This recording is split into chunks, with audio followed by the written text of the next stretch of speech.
Pickleball has experienced explosive growth across America in recent years, transforming a once niche recreational activity into one of the fastest growing sports in the nation. What began as a backyard game in the 1960s has evolved into a phenomenon with over 4.8 million players estimated nationwide. This surge in popularity isn't surprising because pickleball offers an accessible entry point for beginners while providing enough complexity to challenge advanced players.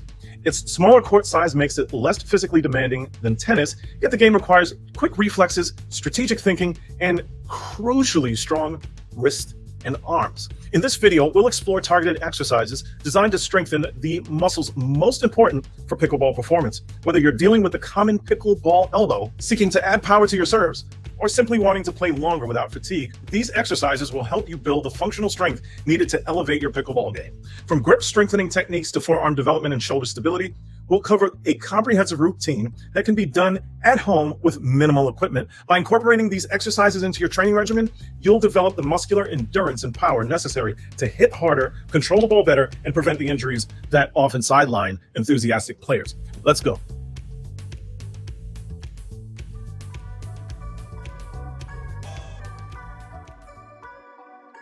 Okay, so we're going to start our exercise program with something we're going to call the arm swing. And the arm swing starts with the shoulder at 90 degrees, the elbow at 90 degrees. And what you're going to try and do is keep the bar level as you're bringing your arm across. One of the things that we're doing here is we're trying to make sure that we don't allow the bar to bend back like this. We want the bar to level up. We want to keep it parallel with the ground as best we can to keep the intrinsic control of the wrist and forearm working constantly during the course of the activity. We're going to bring this arm forward and back over the course of, say, a 1 to 2 minute cycle, which kind of equates to about 40 reps if you're actually doing rep counts.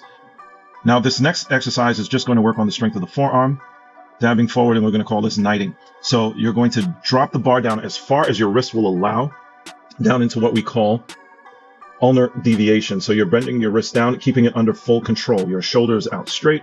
If you're having any pain during these exercises, it's advised that you stop. Now, the exercise sequence is the same for all. You're going to do 2 minute cycles. And again, that equates to about 40 reps. If you're having pain or difficulty during the course of the exercise, you want to make sure you stop. Now, this exercise, you'll see that there's a pause in here. It'll show you exactly where your wrist position should be. Again, it is as far as you can possibly tolerate. So again, 2 minute cycles doing this knighting exercise.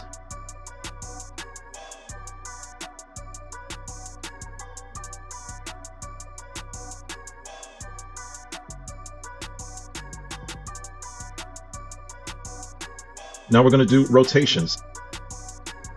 This is the low position of the rotation when you're going into what we call supination.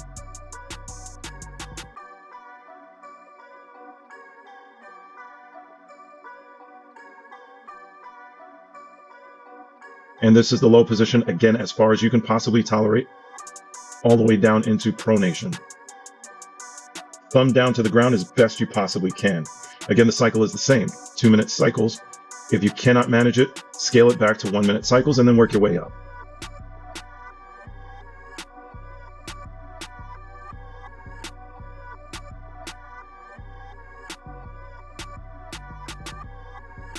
And finally, we're going to go ahead and do an arm sweep. This is with your arm in the supinated position. So your palm is up towards the ceiling. You're bringing the post back as far as you can possibly go, and then sweeping forward with your wrist and just your wrist. And again, you see we're trying to maintain the post parallel to the floor so you can work on muscle control of the wrist and hand.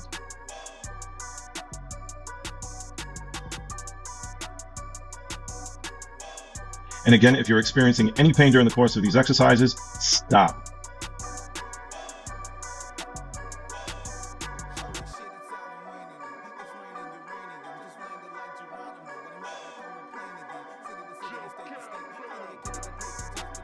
This one is with the hand in pronation. So your palm is down towards the ground and you're going sideways, sweeping forward and back. Again, try and maintain the post parallel to the floor.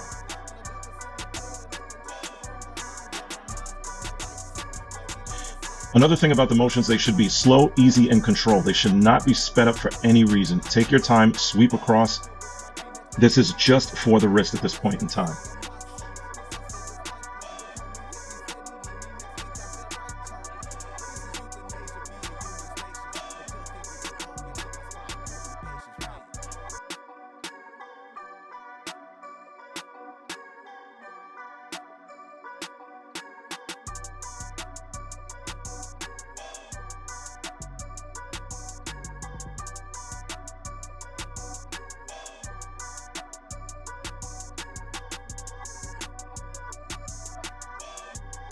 Finally, we're going to combine all the motions together. You're going to bring your arm back and behind you. You're going to dip your thumb down as far as you can, and then you're going to sweep across your body, rotating the post at about a 45-degree angle until your thumb down, and then you're going to rotate back up towards the ceiling and bring the thumb down in full supination as far back as you can. If you pay attention to the motion, this is actually the swing position, just kind of in the middle of the range, which will help you develop your control before you actually develop your strength. Again, the repetition count should be 2 minutes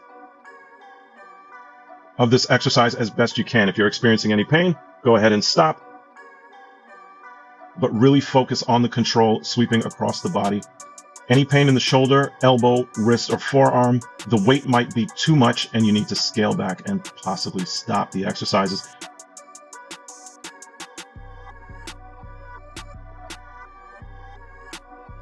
Well, everybody, that's my time. I'm Dr. Hanson here at Corona Hills Physical Therapy and Wellness, reminding you that if you need an appointment, you can always feel free to give us a call and schedule a telehealth appointment online. And as always, don't forget to like and subscribe to our channel where you can get alerted of any new content that comes along the way.